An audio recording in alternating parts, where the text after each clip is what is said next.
Alors j'ai réfléchi à un moyen de signer une photo sans que ça se voit. La première chose à laquelle j'ai pensé, c'est les métadonnées. C'est ces informations qui sont cachées derrière une photo, où on peut y retrouver par exemple l'auteur, l'appareil utilisé, et même parfois les coordonnées GPS d'une photo. Bon, l'avantage c'est que ça se voit pas, ça peut se faire directement en exportant la photo, mais le problème c'est qu'en général quand on upload une photo, les métadonnées elles sont supprimées. Alors je me suis penché sur les filigranes. C'est ce qu'on met en général sur une photo pour pas se la faire voler. Vous en avez certainement déjà vu sur Getty Images, Shutterstock ou Alamy. Bon, par contre, le problème là, c'est que c'est visible et ça gâche complètement la photo. Alors j'ai commencé à faire quelques recherches. Et je suis rapidement tombé sur une vidéo de Théorizon. En fait, il utilise la stéganographie pour cacher un texte dans une image. En fait, la stéganographie, c'est une manière de dissimuler une information.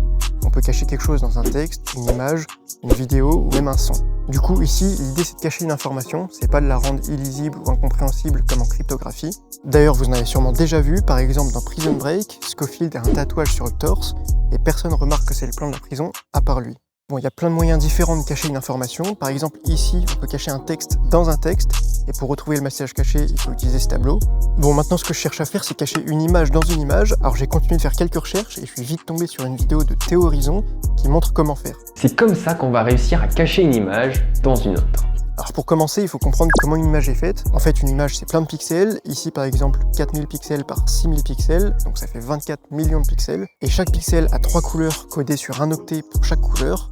Et chaque octet est composé de 8 bits, qui peuvent être soit 0, soit 1. Donc on a 256 combinaisons par octet, soit plus de 16 millions de couleurs disponibles. Maintenant, si on regarde comment est composé un octet, on retrouve à gauche 4 bits forts et à droite 4 bits faibles. En fait, pour faire simple, les bits faibles ont peu d'importance, donc si on les remplace par 0, il n'y aura pas beaucoup d'impact. Alors l'idée pour cacher une image dans une image, ça va être de garder uniquement les bits forts de chaque image et de les assembler. En gros, ça donnerait ça, avec à gauche l'image qui serait visible et à droite, dans les bits faibles, l'image qui serait cachée. Maintenant, on a une image visible avec les informations d'une image cachée à l'intérieur. Comment est-ce qu'on fait pour récupérer? Tout simplement, on les dissocie et on rajoute des zéros à la place des bits faibles. Bon, on a la théorie, maintenant il faut pouvoir le mettre en pratique, et je sais pas coder, mais heureusement, Théorizon a mis à disposition son logiciel qu'il a utilisé dans sa vidéo, donc j'ai pu faire quelques essais avec ça. Bon, j'ai fait plusieurs tests, celui qui est le plus concluant c'est celui-ci. Là on voit pas du tout, alors que y a mon filigrane qui est en bas à gauche, je suis sûr que vous l'aviez pas vu si je vous l'avais pas montré.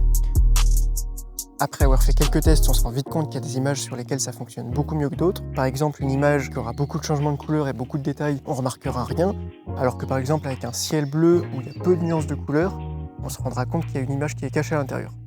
D'ailleurs, en vous présentant le truc, je vous ai dit qu'on pouvait cacher ça dans des fichiers de texte, dans des photos, mais aussi dans des sons. D'ailleurs, j'ai un exemple à vous montrer, vous allez voir, c'est incroyable. Dans un fichier son, on va pouvoir récupérer cette image. Bon, c'est bien d'avoir essayé ça, je pense pas que ce soit quelque chose que je vais mettre en place pour toutes mes photos. Je sais même pas si c'est quelque chose que je vais utiliser, mais au moins maintenant je sais que ça existe. Et si j'ai un message à cacher, je pourrais le cacher dans une photo. Bon, écoutez, merci d'avoir suivi, n'hésitez pas à me dire ce que vous avez pensé, n'hésitez pas à vous abonner, et moi je vous dis à bientôt.